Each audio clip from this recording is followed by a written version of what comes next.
म्हणजे 50 वर्ष झाले माझ्या वाऱ्या मलकापूरला. मी लय आजात होते.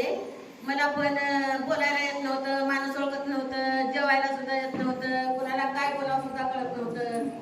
मग तसल्या आजारामधून मला बाप्पानी नीट केले.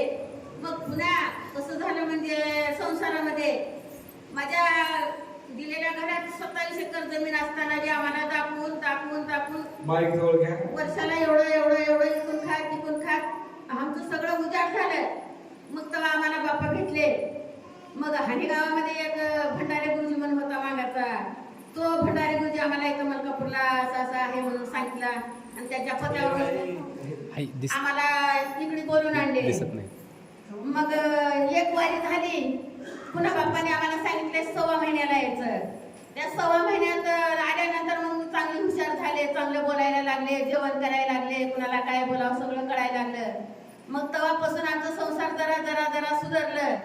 मग संसारात सुखी असताना मला इच्छा झाली. बाप्पा म्हणले मला ह्या घरात काहीच मला सुख लागत नाही, मग मला कुठेतरी प्लॅट बघून द्या. तर बाप्पाने म्हणले बरं म्हणून मान घातले. मग तेव्हापासून बाप्पाने पुढे एकाच वर्षामध्ये ध्येय ठेवले.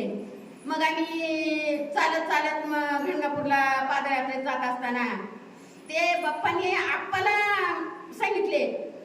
आप्पानी मला काय केले वाटत सांगितले तुम्हाला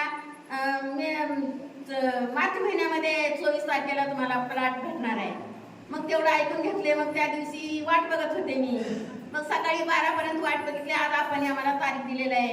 मग ह्या तारीखला काम झाल्यानंतर सांगायचं घरी. मग 12 वाजता एक म्हातारा माणूस आला. मग त्यानं मला काही सांगितला. आम्ही प्लॉट जाऊन बघितलो.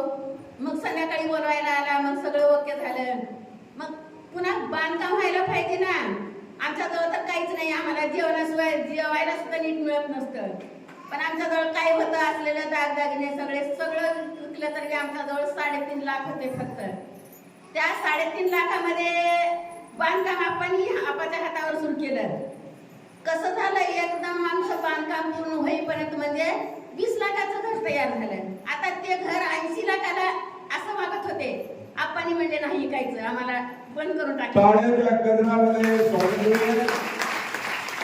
तेलंगणा राज्यामध्ये సులోచన ఆంధ్ర నుంచి ఎవరెవరు వచ్చారో వాళ్ళకందరికీ చెప్పమంటారా మహారాజు.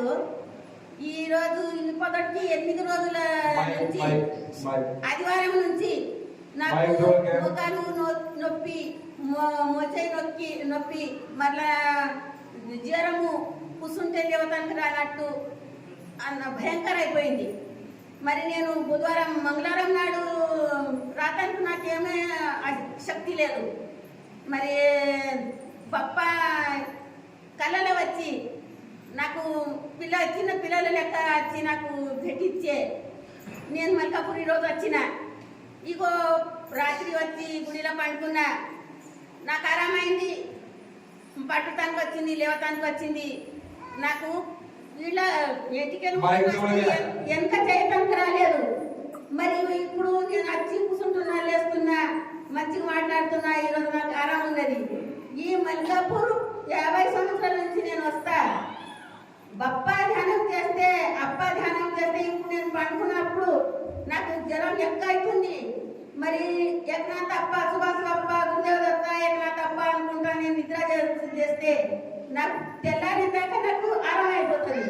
అట్లా ఈ మల్కాపూర్ ఖ్యాతి ఉంది. మాకు ఎప్పుడు ధ్యానం చేస్తే అప్పుడు మాకు సాక్షాత్కరిస్తాడు అప్ప. ఏకనాథ్ అప్ప ఏ రూపంలోనే కానీ కళ్ళలో నజర్ కనిపిస్తాడు, అప్పుడే మాయమైపోతాడు. మరి నా రోగం తక్కువ అయిపోతుంది. అట్లా ఉన్నది. ఇంకా ఎవరైనా చెప్పేది ఉంటే వాళ్ళకి కూడా టైం దొరకాలి. కొంచెం అంతా చెప్పి నేను సాధ్యస్తాను.